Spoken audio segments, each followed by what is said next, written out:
Hello viewers, welcome to Dharani Krishnan's Easy Diet. இன்னைக்கு topic பார்த்தீங்கன்னா tiffin ஐட்டம்ஸை ஹெல்த்தியாக எப்படி பண்ண முடியும். இப்போ டிஃபன் அப்படின்னு சொன்னாலே எல்லாரும் பூரி இல்லை இந்த மாதிரி ஐட்டம் உடனே யோசிச்சிடுறாங்க. இல்லை இட்லி இல்லை பொங்கல் பண்ணால் வீட்டில் வடை பண்ணி தான் சாப்பிடுவேன் அப்படின்னு சில பேர் சொல்கிறாங்க. இதெல்லாம் பண்ண வேண்டிய அவசியமே இல்லை. இப்போ ஒரு பொங்கல் செய்கிறீங்க, அது கூட நெய்யை குறைச்சிட்டு அதை மிளகு ஜீரகம் கொஞ்சம் நெய்யில் தாளிச்சிட்டு நீங்கள் யூஸ் பண்ணிங்கன்னா இது டேஸ்டியாக தான் இருக்கும். இது ஹாட்டாக சாப்பிட்டா இது 2 வித சட்னி வச்சு சாப்பிட்டா இதுவே போகும். இப்போ பொங்கலை ஹெல்த்தியாக பண்ணணும் அப்படின்னு பார்த்தீங்கன்னா நீங்கள் ஒரு அரிசிக்கு ஒரு பருப்பு போட்டு சாப்பிடலாம். இது நார்மல் பீப்புளுக்கு. பட் இவங்களே டயபெட்டிஸாக இருந்தால் இது சிறுதானியம் போடலாம். கம்பு இல்லை குதிரைவாலி இல்லை தினை இந்த மாதிரி ஐட்டம்ஸ் போட்டு நம்ம அரிசிக்கு பதில் நம்ம பொங்கல் செய்யலாம். இப்போ இட்லி தோசை பார்த்திங்கன்னா இட்லியில் ப்ராப்ளம் இல்லை. பட் இட்லி கூட வடை அப்படிங்கிற ஐட்டம் தேவையே கிடையாது. வடைங்கிறது ஒரு ஃபெஸ்டிவ் ஐட்டம், எப்போது தான் சாப்பிட்ற ஐட்டம். சில ஃபேமிலிஸில் வடை பண்ண முடியலன்னா வெளியிலேருந்து வடை வாங்கி வச்சுக்கிறாங்களாம். இதெல்லாம் தேவையே கிடையாது. வெறும் இட்லி சாம்பார், அதுவும் டயபெட்டிக்காக இருக்கிறவங்க நிறைய சாம்பார் ஒரு 1/4 கப்பு முதல்ல சாப்பிட்டுட்டு அப்புறம் இட்லிலையும் நிறைய சாம்பார் போட்டு அதோட கொஞ்சம் சட்னி போட்டு சாப்பிட்டாங்கன்னா இந்த ப்ரோட்டீன்னால் இது ஒயிட் ரைஸில் பண்ண இட்லியாக இருந்தால் கூட அவங்களுக்கு சுகர் அந்த அளவு ஏறாது. பட் இதே அவங்க கருப்பு கவுனி அரிசி இல்லை மாப்பிள்ளை சம்பா இல்லை சேப்பு அரிசி இந்த மாதிரி விஷயங்களில் அவங்க இட்லி பண்ணி சாப்பிட்டா இன்னுமே பெட்டர். ஏன்னா இது ஃபைபர் ஜாஸ்தியாக இருக்குது, எக்ஸ்ட்ரா ப்ரோட்டீன் இருக்குது, அதனால ப்ராப்ளம் இல்லை. பட் சாம்பார் ஞாபகம் வச்சுக்கோங்க, நிறைய சாம்பார். அண்ட் டயபெட்டிஸ் இருக்கிறவங்க முதல்ல சாம்பாரை குடிச்சிட்டு அப்புறம் இட்லியோட சாம்பார் சாப்பிடலாம். இப்போ அடுத்து பார்த்திங்கன்னா இடியாப்பம், ஆப்பம் இதெல்லாம் வீட்டிலேயே செஞ்சால் வேறு விஷயம். இப்போ கேழ்வரகில் பண்ணலாம், இல்லை இந்த மாதிரி தென்னையில் பண்ணலாம், இல்லை வெள்ளை அரிசியில் பண்ணால் கூட இடியாப்பமோட நிறைய சன்னா, அதாவது இந்த கருப்பு கொத்துக்கடலை போட்டு அதில் ஒரு கிரேவி மாதிரி பண்ணி அதோட பண்ணால் அந்த ப்ரோட்டீனும் சேர்ந்து இந்த இடியாப்பமோட ஹெல்த்தியாக இருக்கும்.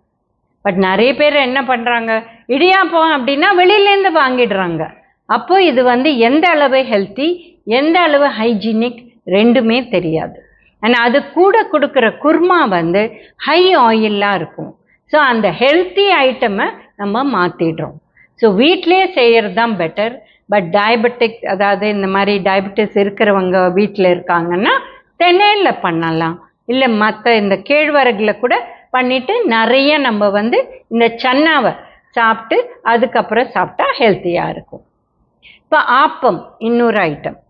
இது இப்போ பார்த்திங்கன்னா கருப்பு கவுனி அரிசியில் கூட ஆப்பம் பண்ணுறதுக்கு அவங்க செஞ்சு கொடுக்குறாங்க.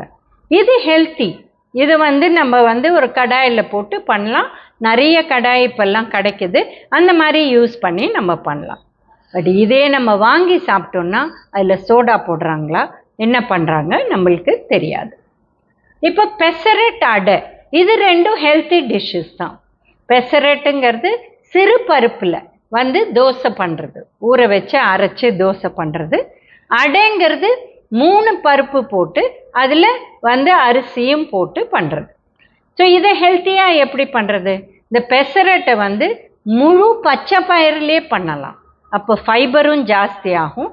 அதோட தொட்டுக்க இன்னொரு இந்த மாதிரி பாம்பே சட்னி, அதாவது பேசிக்காக கடலை மாவை தயிரில் போட்டு ஒரு டிஷ் பண்ணுவாங்க. அதோட கூட சாப்பிட்டா இது சாஃப்டாகவும் இருக்கும், ரெண்டுத்துலேயுமே ப்ரோட்டீன் கிடைக்கும். சட்னியும் சேர்த்துக்கலாம். இப்போ அடையை பொறுத்த வரலும் அடை யூஸ்வலாக என்ன பண்ணுவாங்கன்னா 3 கப், ஒரு கப்பு 3 பருப்பு உளுந்து, சிறு பருப்பு, துவரம் பருப்பு, கொஞ்சம் கடலைப்பருப்பு போட்டுட்டு இதோட ஈக்குவல் குவான்டிட்டி இல்லை ஹாஃப் த குவான்டிட்டி ரைஸ் போடுவாங்க. அதுக்கு பதில் ஈக்குவல் குவான்டிட்டி நம்ம ரைஸ், அந்த ரைஸுமே நம்ம தெனை இல்லைன்னா கம்பு இல்லை கருப்பு கவுனி அரிசி இல்லை மாப்பிள்ளை சம்பா இல்லை சேப்பரிசி அந்த மாதிரி போட்டோன்னா ஃபைபரும் ஜாஸ்தியாகி இது கிறிஸ்பியாக வரும். கம்மி எண்ணெய் போட்டு செய்யணும். செய்யும் முறையை நம்ம மூடி செஞ்சு இதை தின்னாக வாத்துட்டு இதில் வந்து எண்ணெயை கம்மி பண்ணிட்டோன்னா இது ஹெல்த்தியாக இருக்கும். ஸோ இந்த மாதிரி அவியலோட காம்பினேஷன் பார்த்திங்கன்னா இது வந்து அடையோட காம்பினேஷன் வந்து அவியல். ஸோ அது ரொம்ப ஹெல்த்தி தான். ஸோ இந்த மாதிரி நம்ம சாப்பிட்ற டிஃபனையே நம்ம ஸ்லைட்டாக மாற்றி இதை ஹெல்த்தியராக பண்ணி சாப்பிட்டோன்னா நம்மளுக்கும் நல்ல பெனிஃபிட். நம்ம சாப்பிட்ற கார்போஹைட்ரேட் கூட ஹை ஃபைபர் ஹை ப்ரோட்டீனோட சேர்ந்து வந்ததுன்னா நம்ம டயபெட்டிஸை தவிர்க்கலாம், வெயிட்டை தவிர்க்கலாம். டயபெட்டிஸ் இருக்கிறவங்க வந்து சுகர் ஏற்றாத பார்த்துக்கலாம். ஸோ இந்த மாதிரி கொஞ்சம் மாற்றி நீங்கள் ஹெல்த்தியாக சாப்பிட்டா நீங்கள் எப்போவுமே வந்து நம்மளோட ரெகுலர் ஐட்டம்ஸும் சாப்பிட்டு ஹெல்த்தியாக இருக்கலாம். Thank you viewers. Please like, share and subscribe our channel.